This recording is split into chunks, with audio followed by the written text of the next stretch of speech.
ప్రభువునందు ప్రియ దేవుని బిడ్డలారా, నేటి వాక్య ధ్యానం కొరకు సహకారాన్ని ఇస్తున్న కుటుంబం వేగివాడ కే కన్నాపురం వాస్తవ్యులు కమ్మిలి రాజారావు సత్యవతి దంపతులు. వీరి కుమార్తె శృతి గారు అంగన్వాడీలో సెలెక్ట్ అయిన సందర్భంగా శృతి గారు, వీరి భర్త రవి గారు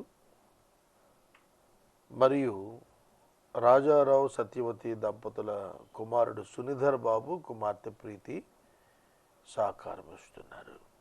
కమ్మిలి రాజారావు గారికి, సత్యవతి గారికి కృతజ్ఞతలు. శృతి గారి యొక్క ఉద్యోగ ధర్మంలో ప్రభువు సహాయం చేసేట్లు ప్రార్థిద్దాం. శృతి గారికి శుభాకాంక్షలు. రవి గారికి, సునిధర్ బాబు, ప్రీతి గారులకు కృతజ్ఞతలు. ఈ ఎపిసోడ్ రికార్డింగ్కి కొద్ది నిమిషాల ముందు వచ్చింది. నేను రికార్డింగ్ ప్రారంభించడానికి కొన్ని నిమిషాల ముందు టెలిఫోన్ ద్వారా వాళ్ళు సత్యవతి గారు కన్ఫర్మేషన్ ఇచ్చినారు. ఇది ప్రభువు కార్యం. యేసే పరిష్కారం ప్రభువు నడిపిస్తుంది కనుక ప్రభువుని స్తుతిద్దాం. ప్రత్యేకంగా కమ్మిలి రాజారావు గారు, సత్యవతి గారు, శృతి, రవి గారు మరియు సునిధర్ బాబు వారి యొక్క సహోదరి ప్రీతి గారులకు కృతజ్ఞతలు. వారి కొరకు ప్రార్థిద్దాం. మమ్మల్ని మిక్కిలిగా ప్రేమిస్తున్న తండ్రి వందనాలు. శృతి గారికి మీరు ఇచ్చిన చిన్నపాటి ఉద్యోగం అంగన్వాడీ టీచర్ అయినప్పటికీ వారు నమ్మకంగా ఈ కార్యక్రమానికి సహకారం ఇచ్చారు. బిడ్డలను దీవించండి. శృతి, రవి గారిని ఆశీర్వదించండి. రాజారావు గారు, సత్యవతి గారిని దీవించండి. నాయన మీ యొక్క బిడ్డలు సునిధర్ బాబును, తన సోదరిని మీరు ఆశీర్వదించండి.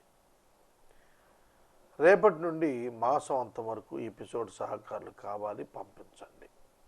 రక్షకుడైన యేసు నామమున నేటి వాక్య ఉపదేశానికి సహాయం చేయమని అడిగి వేడుకొంచున్నాము తండ్రి. ఆమేన్. ప్రభువునందు ప్రియ దేవుని బిడ్డలారా, దయచేసి మీ పరిశుద్ధ బైబిల్ గ్రంథాన్ని మీ ఎదుట ఉంచుకోండి.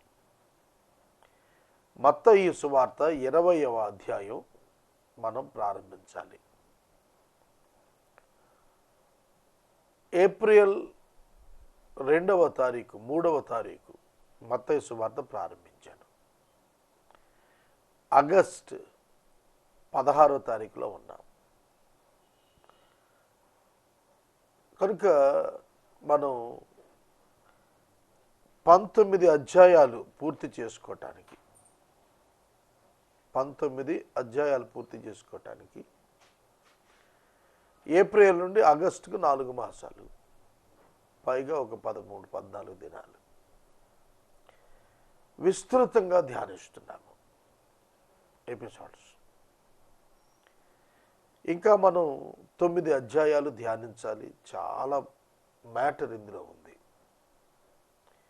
ప్రధానంగా 20వ అధ్యాయం ప్రారంభించే ముందు ఒక్క మాట. ఈ వాక్య ధ్యానాలు మీకు ఎట్లుంటున్నాయో ఒక్కరు కూడా ఎప్పుడు ఫోన్ చేయటం లేదు. మీరు సంతోషిస్తున్నారు, వింటున్నారు, మేలు పొందుతున్నారు. మీరు కూడా మీ అభిప్రాయం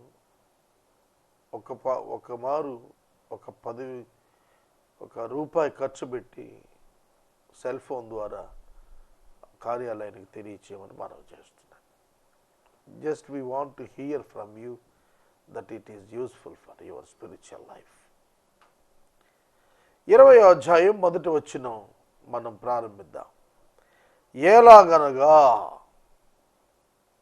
హైఫన్, ఎలాగనగా అని గీత పెట్టాడు. హైఫన్ ఎలాగనగా అన్నప్పుడు 19వ అధ్యాయం చివరి మాటను కనెక్ట్ చేస్తాడు. వాస్తవంగా 19వ అధ్యాయం 29వ వచనం దగ్గర ముగిసిపోవాలి. 20వ అధ్యాయం అంతకు ముందటి అధ్యాయంతో ప్రారంభం కావాలి.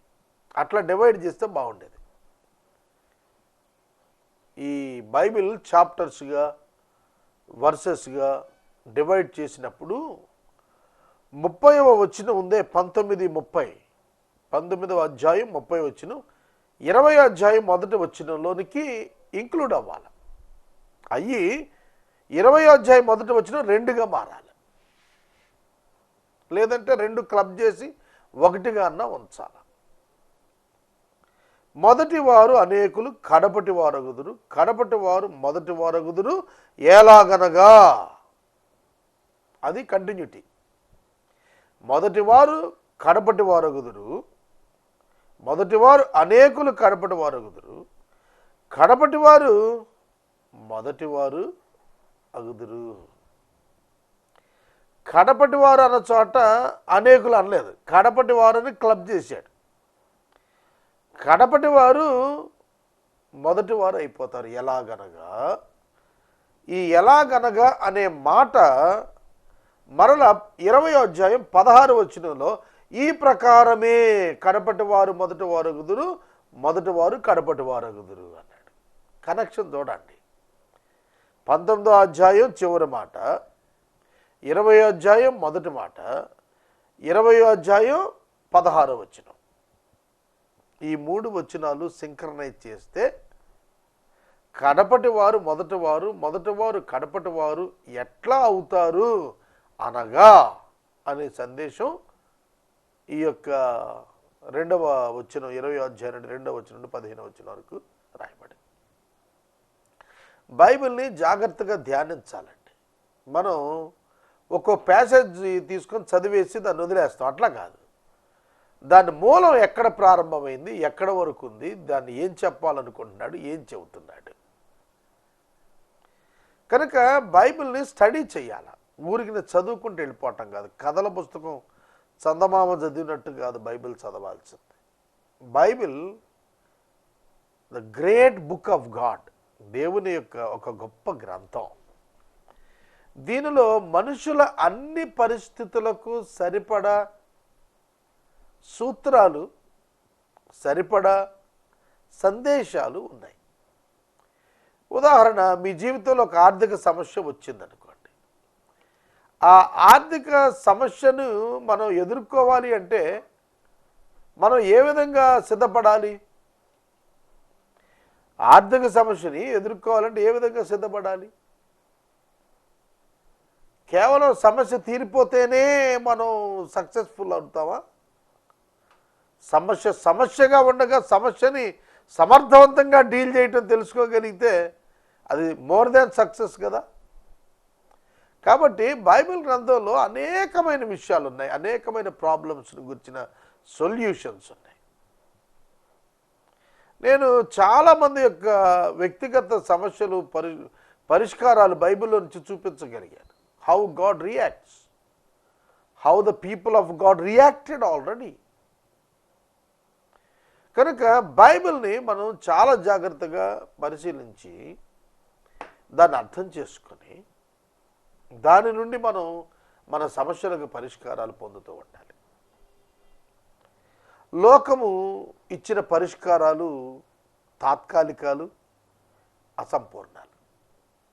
కానీ దేవుడిచ్చేటువంటి పరిష్కారం శాశ్వతము, సంపూర్ణము. ఇది నా అనుభవంలో నేను చెబుతున్నాను. ఎన్నడూ కూడా ఒక విశ్వాసి తన జీవితాన్ని గురించి నిశ్చింతగా ఉండొచ్చు. ఎక్కడా కూడా అతడు ఆతృత పడక్కర్లేదు, భయపడక్కర్లేదు. తుఫాన్ వస్తుంది, వెళ్ళిపోతుంది. తుఫాన్ నిచ్చి ఉండిపోదు. మేఘాలు వస్తాయి, వెళ్ళిపోతాయి. నిత్యం మేఘాలు ఉండిపోవు. సమస్యలు వస్తాయి, వెళ్ళిపోతాయి. నిత్యం అవి ఉండిపోవు. అనారోగ్యం వస్తుంది, వెళ్ళిపోతుంది. నిత్యం అది ఉండిపోదు. ఆర్థిక సమస్యలు వస్తాయి, వచ్చిపోతాయి. నిత్యం అవి ఉండిపోవు.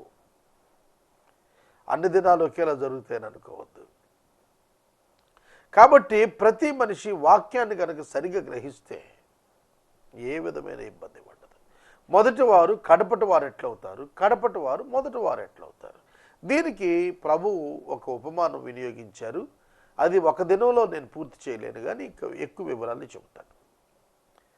ఒక యజమానునికి ద్రాక్ష తోట ఉన్నది అంటూ పరలోకాన్ని గురించి మాట్లాడుతున్నాడు. నేను దీన్ని ఎక్స్ప్లెయిన్ చేయాలి మీకు, ఎందుకంటే నాకు ఒక అవకాశం దొరికితే వాక్యాన్ని వివరించడం వదిలిపెట్టట్లే. నేను పరలోక రాజ్యం ఒక ఇంటి యజమాని పోలి ఉన్నది. అతడు తన ద్రాక్ష తోటలో కూలివారిని పెట్టుకోవటానికి వెళ్ళాడు.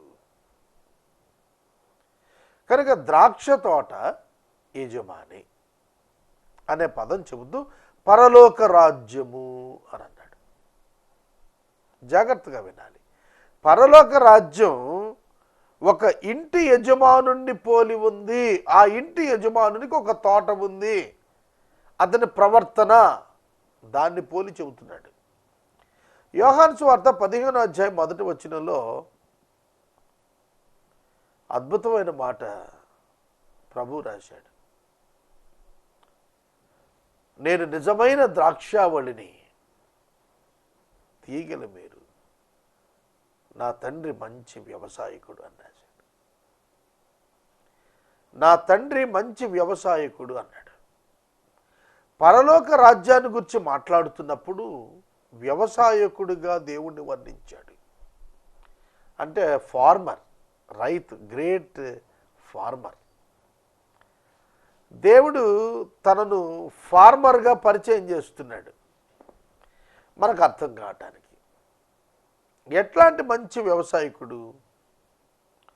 ఆయన విత్తనం గురించి, పంట గురించి మాట్లాడలా, పని వాళ్ళను గురించి మాట్లాడాడు. ఇక్కడ ఈ సత్యము మనకు అర్థం కావటానికి మొదటి వారు కడపటి వారు ఎట్లా అవుతారు, కడపటి వారు మొదటి వారు ఎట్లా అవుతారో అర్థం కావటానికి ఒక ఫార్మర్, ఒక రైతు తన యొక్క పొలంలో పని చేయటానికి తీసుకెళ్తున్నటువంటి పనివారితో పడిన ఒప్పందము, ఆ కాంటెక్స్ట్ని పరలోక రాజ్యంతో ఎక్స్ప్లెయిన్ చేస్తున్నాడు. How God is going to fill the heaven. How God is going to fill the heaven. పరలోకము అనే దాన్ని ఎట్లా ఆయన నింపుతాడు? నూతన ఆకాశం, నూతన భూమిని ఆయన ఎట్లా నింపబోతున్నాడు అని చెప్పటానికి ప్రభువు వాడుకున్నటువంటి ఉపమానం ఇక్కడ మనకు ఆయన వ్యవసాయదారునిగా జ్ఞాపకం చేస్తుంది. వ్యవసాయదారుడు ఏ లక్షణాలైతే కనపరుస్తాడో అవన్నీ దేవుళ్ళు మనం ఆధ్యాత్మికంగా ప్రణాళికాబద్ధంగా తెలుసుకోగలుగుతాం. చూడండి, రైతు వర్షంపై ఆధారపడతాడు. ఇప్పుడంటే డ్యామ్లు వచ్చినాయి, బోర్లు వచ్చినాయి. వర్షంపై ఆధారపడతాడు. రైతు విత్తనం వేసి ఆశతో ఎదురు చూస్తాడు, పగలు రాత్రి ఎదురు చూస్తాడు. విత్తనం మొలకెత్తినప్పుడు సంతోషిస్తాడు. నారును తీసుకొని విత్తుతాడు. విత్తనాలు మొలకెత్తి నారు వచ్చి, నారు మొలకెత్తి మొక్కలు వచ్చి చాలా అవి ఎదుగుతూ, అవి కంకులు బట్టి, అవి ధాన్యం తీసుకొచ్చి దానికి ఎరువు వేస్తాడు. కీటకాల నుంచి కాపాడతాడు, పక్షుల నుంచి కాపాడతాడు. రాత్రింబగలు శ్రమిస్తాడు. మీకు తెలుసో తెలియదో, రైతు రాత్రిపూట నీరు పెడతాడు చేలకి. డాక్టర్లు రాత్రిపూట వైద్యం చేయటానికి రారు. ఇంజనీర్లు ఉద్యోగం చేయమంటే నైట్ షిఫ్ట్లో వాళ్ళు మనకు 24 గంటలు నైట్లే ఉండండి అంటే ఉండరు. కానీ రైతు, వ్యవసాయం చేసేవాడు రాత్రిపూట కూడా పనిచేస్తాడు. వర్షం వచ్చింది అని అంటే రైతు గుండె ఆనందంతో కొట్టుకుంటుంది. వర్షం అధికంగా వస్తుందంటే గుండె ఆందోళనతో కూడా కొట్టుకుంటుంది. ఎన్నో విషయాలు మనం దేవునికి అప్లై చేయొచ్చు వ్యవసాయం గురించి. పరలోకాన్ని గురించి ఎక్స్ప్లెయిన్ చేస్తూ, పరలోకంలో మొదటి వాళ్ళు కడపటి వాళ్ళు అవుతారు, కడపటి వాళ్ళు మొదటి వాళ్ళు అవుతారు. మనకి తెలుగులో ఒక సామెత ఉంది, ముందుగా వచ్చిన చెవుల కంటే వెనకగా వచ్చిన కొమ్ములే వాడి అని. చెవులు పుట్టుకతోటే వస్తాయి కానీ కొమ్ములు ఉండవు. కానీ తర్వాత కొమ్ములు వస్తాయి, అవి చాలా సూదిగా ఉంటాయి. కొమ్ములు వాడి తప్ప చెవులేవి వాడి కాదు. చెవులు కూడా కొన వాడిగా ఉంటుంది కానీ అది మెత్తగా ఉంటుంది, కానీ కొమ్ములు చీల్చేస్తాయి. అవి వెనకగా వచ్చినా మోస్ట్ పవర్ఫుల్గా ఉంటాయి, ముందు వచ్చిన చెవి కొమ్మ కంటే కూడా. కాబట్టి ప్రభు చెబుతున్నాడు, పరలోక రాజ్యాన్ని ప్రభు ఫిల్ చేసే విధానాన్ని చెబుతున్నప్పుడు difference between the grace and the law. మీరు జాగ్రత్తగా వినాలి వాక్యాన్ని. Difference between the grace and the law. The people who followed the law and the people who received the grace, both will be rewarded same. ఇరువురు ఏకంగానే పరలోక రాజ్యం ఇవ్వబడుతున్నారు. Old టెస్ట్మెంట్లో ఒక గొప్ప భావన ఉండేది యూదులకి, ఏంటంటే రక్షణ మాది, రక్షణ మాది, దేవుడు మా దేవుడు, మేము ఆయన ప్రజలు, ఇంకెవరు కాదు, మేము మొదటోళ్ళం, తర్వాత ఎవడైనా సరే మమ్మల్ని మించలేరు అనే భావన యూదుల్లో ఉంది. అయితే ఈ మొదటి వారు కడపటి వారు అవుతారు, ఈ మొదటి వారు కడపటి వారు అవుతారు, కడపటి వారు మొదటి వారు అవుతారు. కడపటి వారు అంటే సంఘం.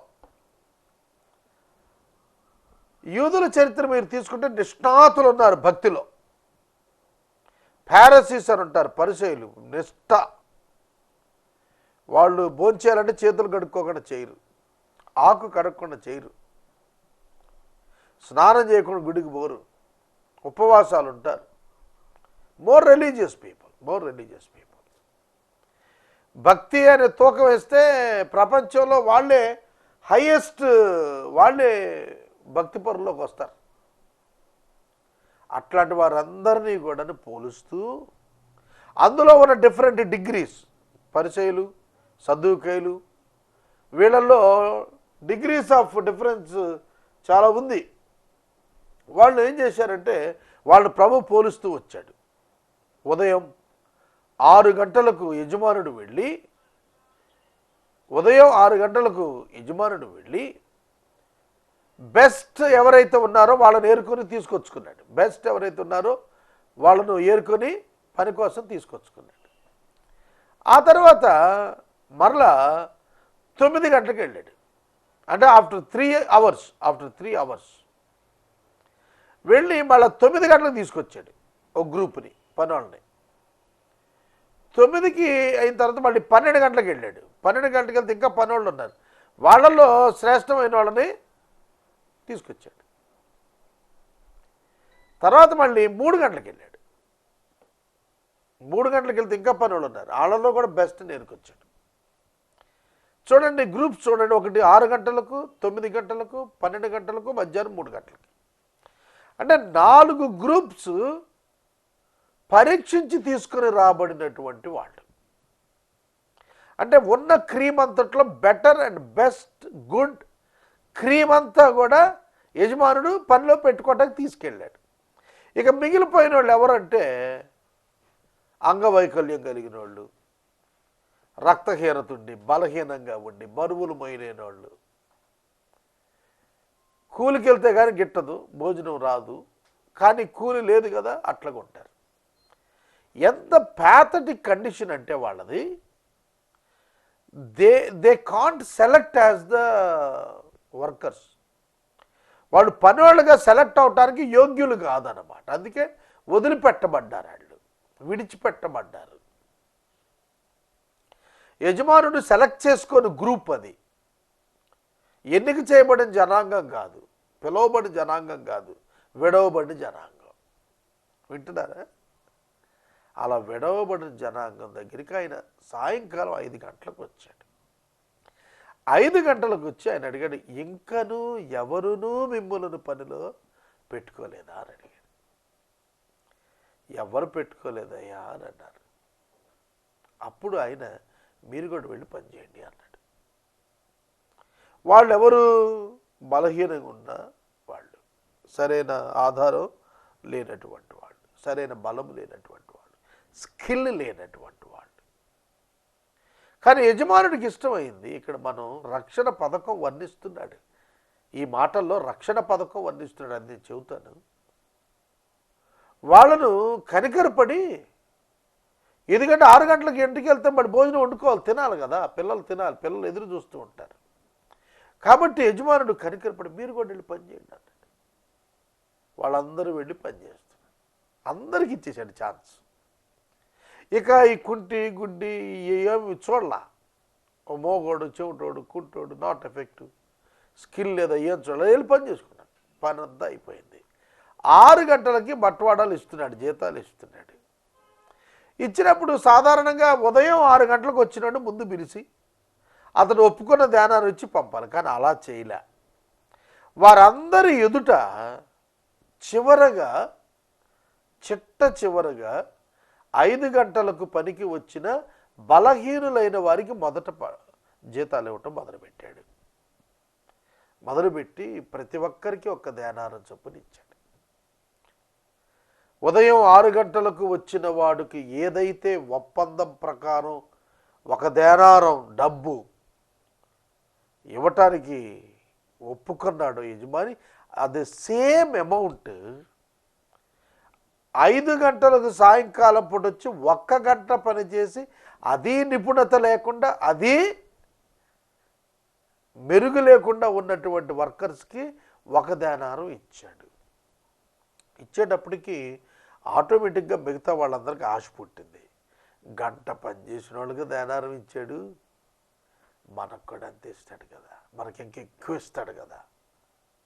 3 గంటలకు వచ్చినోడు ఇంకెక్కువ ఎక్స్పెక్ట్ చేశాడు, 12కి వచ్చినోడు ఇంకా ఎక్కువ ఎక్స్పెక్ట్ చేశాడు, 9 గంటలకు వచ్చినోడు వీళ్ళందరికంటే ఎక్కువ ఎక్స్పెక్ట్ చేశాడు, 6 గంటలకు వచ్చినోడు అయితే అబ్బా నాకు ఇంకా చాలా బాగా ఇస్తాడు అనుకున్నాడు. కానీ 3 గంటలకు వచ్చిన వాడికి షాక్ తగిలింది, 12 గంటలకు వచ్చినోడికి షాక్, 9 గంటలకు వచ్చినోడు షాక్, 6 గంటల నుంచి పనిచేశాడే 12 గంటలు పూర్తిగా పనిచేసినాడు డబల్ షాక్. ఏంటంటే అదే ధ్యానారం ఇచ్చాడు. వాళ్ళు కొనుక్కున్నారు. పొద్దున్న నుంచి 12 గంటల పనిచేసినోడికి ఒక ధ్యానారమే, 5 గంటలకు వచ్చినోడికి కూడా ఒక ధ్యానారం ఇచ్చాడు. ఏమి యజమానుడు అని తిట్టుకుంటున్నారు. అది విని ఆయన అన్నాడు, యజమానుడు ఏమయ్యా నువ్వు ఒక దేనారానికే ఒప్పందం పొందలేదా? నీకు నేను ఒక దేనారం ఇస్తానని చెప్పి మాట ఇచ్చాను, నువ్వు 12 గంటలు పనిచేశావు, నీకు ఒక దేనారం ఇచ్చాను, డబ్బు నాది, నువ్వు ఒప్పుకున్న దాని ప్రకారం నేను ఇవ్వకపోతే తప్పు, కానీ నువ్వు ఒప్పుకున్నది నేను నీకు ఇచ్చాను కదా, ఇందులో తప్పే ఉంది. నా సొమ్ము నేను నా ఇష్ట ప్రకారం పనికిరానిగా వారిగా ఉండి ఎవరు పనికి పెట్టుకొని వారుగా మిగిలిపోయి ఉన్నవారిపై జాలిపడి నేను తెచ్చి నా పనుల్లో పని ఇప్పిస్తే వాళ్ళకు ధ్యానారం ఇచ్చినందుకు నీకు కడుపుకుందా? It's my money, I am the owner, I can give to whom I wanted. నేను ఎవరికి ఇవ్వాలనుకుంటే ఆయనకి ఇస్తాను. నేను వాళ్ళకి ధ్యానారం ఇచ్చినందుకు నీకు కడుపు ఉబ్బరంగా ఉందా? ఏమి నువ్వెందుకు బాధపడుతున్నావు? నీది నీకు దక్కింది కదా. కాబట్టి ధర్మశాస్త్రం ప్రకారం నిష్టగా ఉండి మాదే పరలోకం, మా దేవుడే దేవుడు అని చెప్పి అనుకుని ఉపవాసాలు చేసి దాన ధర్మాలు చేసి కార్యాలు చేసి మేము ఉన్నామహో అని చెప్పుకోవటానికి వచ్చే వాళ్ళందరికీ కూడాను ఏదైతే పరలోకం వాగ్దానం చేయబడిందో కృప ద్వారా సాయంకాలం 5 గంటలకు అనర్హులుగా మిగిలిపోయిన వారికి ఫైనల్గా ఒక కాల్ ఇచ్చి ఒక అవకాశం ఇచ్చాడు. ఫైనల్గా ఒక కాల్ ఇచ్చి అవకాశం ఇచ్చాడు. అదే ఓల్డ్ టెస్ట్మెంట్లో యూదులకు అర్థం కాదు, ప్రవక్తలకు అర్థం కాదు. ఏమిటంటే దేవుడు కనికరం గలవాడు, ఎవరు నశించడం ఆయనకి ఇష్టం లేదు, ఎవరు బాధలు ఉంటే ఇష్టం లేదు. అందుకని వాళ్ళ ఆధ్యాత్మిక ఆకలి, వారి ఆకలి తీర్చడానికి పనికిరాని వారిగా మిగిలిపోయిన పనివారిని సైతం పనిలో పెట్టుకుని సమానంగా వేధించి వారి పోషణకు దారి చూపించాడు. కనుక దీనిని మనం ఆలోచన చేస్తున్నప్పుడు కంపాషన్, కనికరము, కృప, గ్రేస్ అని అనాలి. కనుక కృప ద్వారా చివరి క్షణాన్ని వచ్చిన వ్యక్తులు కృప ద్వారా సమానంగా పొందారు. కృప కలిగినందున వారి బహుమానం గొప్పదయ్యింది. కనుక మనం ఉదయం 6 గంటలకు వచ్చిన ధర్మశాస్త్రాన్ని పాటించే వారికి ఉందామా? సాయంకాలం 5 గంటలకు వచ్చినటువంటి కృపనొందిన వారికి ఉందామా? న్యూ టెస్టిమెంట్లో ఉన్న చర్చ్ 5 గంటల తర్వాత వచ్చినటువంటి వారు. మీరు అనొచ్చు ఏమిటండి ఇదని. అవును, ఎందుకంటే 5 గంటలకు వచ్చిన వాళ్ళే అందులోనే సెలక్షన్ గ్రూపుకు పనికిరాని వాళ్ళు. కనుక నీచులము, వ్యర్థులము, బలహీనులము, పనికిరాని వారు, పాపులు, హీదెన్ పీపుల్ అయినటువంటి మనల్ని ప్రభు ఎన్నిక చేసుకుని తన పనిలో పెట్టుకుని మనకు యూదులతో సమానమైనటువంటి వారసత్వాన్ని ఇచ్చాడు. దత్తపుత్రులను చేసుకున్నాడు మనల్ని. సోదరుడా,